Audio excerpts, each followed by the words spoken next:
Hi, I'm Molly Kennedy, Youth Resilience Speaker.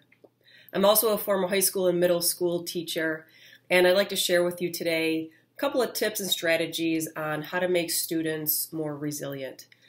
Just like you, I've been there in the trenches, and I'd love to share what has worked for me, and I'm confident that it'll work for you and your students as well. So sit back, grab a little cup of coffee, and let's just chit-chat as educators. So we both know that kids today, they come into your class with all kinds of baggage, from home issues to school, personal issues. You know, there's all kinds of baggage and stuff they're coming to school with.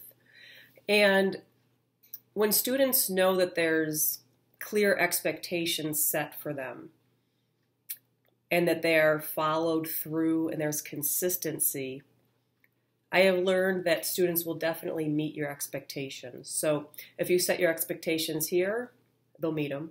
If you set them here, they'll meet them. And if you set them here, they'll meet them. So expectations and the boundaries that go along with those really help to build confidence and a mindset of resiliency that students need to develop now so they're prepared for future success.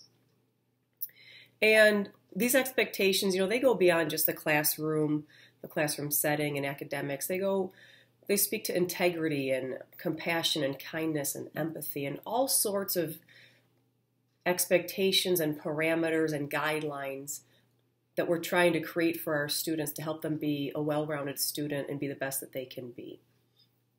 I also have learned that it's very important that when you have expectations and the students don't meet them, that it needs to be addressed. You certainly can't just ignore it or brush it under the rug and act like it didn't happen. But acknowledging, hey, you didn't meet my expectation on X, Y, and Z, and here's why I'm disappointed, or let's discuss and problem solve. How can you do better next time?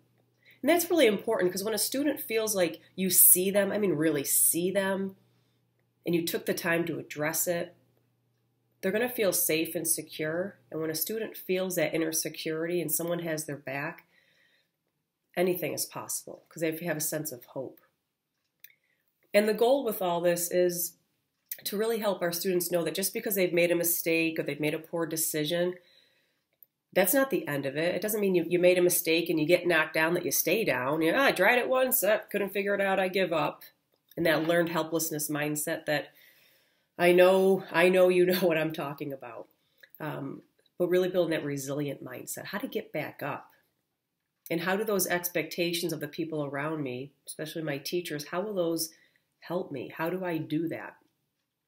So I'd like to share with you an example that I used to use in my classroom, both for middle and high school kids. And it worked really, really well.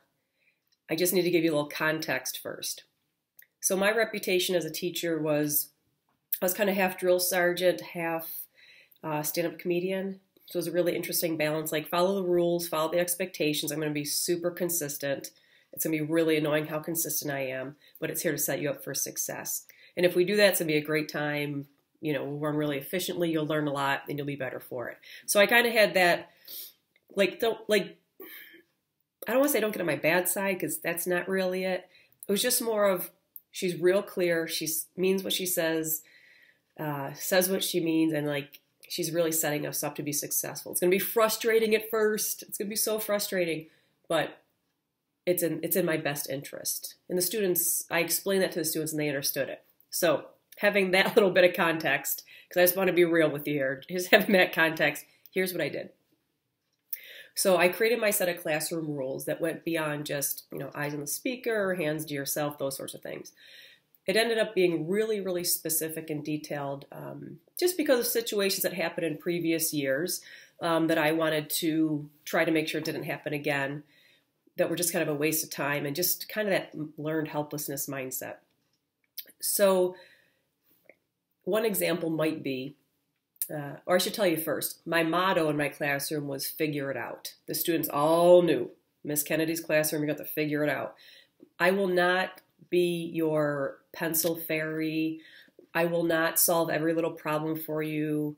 I don't know is not acceptable. You can't default to I don't know. You have to try to figure it out and solve the problems because life's going to knock you down. How do you get back up? How do you solve that problem on your own or being resourceful with as many resources at your disposal? So, for example, if we were in the computer lab and we're working on a project, I would have the directions up on the screen and they were like obnoxiously clear, like super clear, step by step, kind of foolproof. So I'd go through the directions and I'd also model it on the computer so they could see it. And then I'd go through the directions again. And you know, when you give the directions and then the hands start going up, what do I do? Take a breath. I know you can relate. So I would say, and I just gave the directions twice and I showed it to you. It's very clear. If you are about to raise your hand and say, what do I do? Put your hand down, reread the directions a couple of times, and then ask at least 5 other people what to do. And then if you still don't know, then I'll be happy to help you. Or if your computer doesn't respond as quickly as you'd like, like in a nanosecond, and all of a sudden you're click, click, click, click, click, and the hand's up, the computer's broken. One of those sorts of things. I said, do not raise your hand and tell me the computer is slow. Be patient. It's okay to be frustrated. It's okay to be uncomfortable. And then I would very clearly say, because right now you might be thinking, wow, Molly, you were a jerk. And that's okay. Because I also would say to the students when they first learn this whole figure it out process is I would literally say, look, guys, I know you think I'm being a jerk, and I'm okay with that. In fact, I'm happy that you think that because that's a reasonable line of thought at this point. But please understand, if I come over and solve every little problem you have, they should fire me because I am not setting you up for success in your life in any capacity. Now, I could solve your problem. I'll give you a pencil anytime you need it. I'll restart your computer. I'll tell you what part of the direction you missed, even though it's right on the board. I could do all that for you. But I'd be doing you a huge disservice because you have to learn how to solve the problems, how to be frustrated, how to keep moving forward, how to persevere. And when you feel so frustrated and down and you want to give up, that's when you keep going because that's what resilience is how do you bounce back? So I am giving you the opportunity to be frustrated, you're welcome, and really annoyed, again, you're welcome. And I'm also giving you the opportunity to use multiple resources in the room. There's 25 other kids in the room. Yes, the teacher is a primary resource, and I could solve your problems, but I need you to learn to be resourceful. If you see someone else doing something that you want to do and they know how to do something you're confused on, you can lean over and ask. You can get up and walk across the room and ask.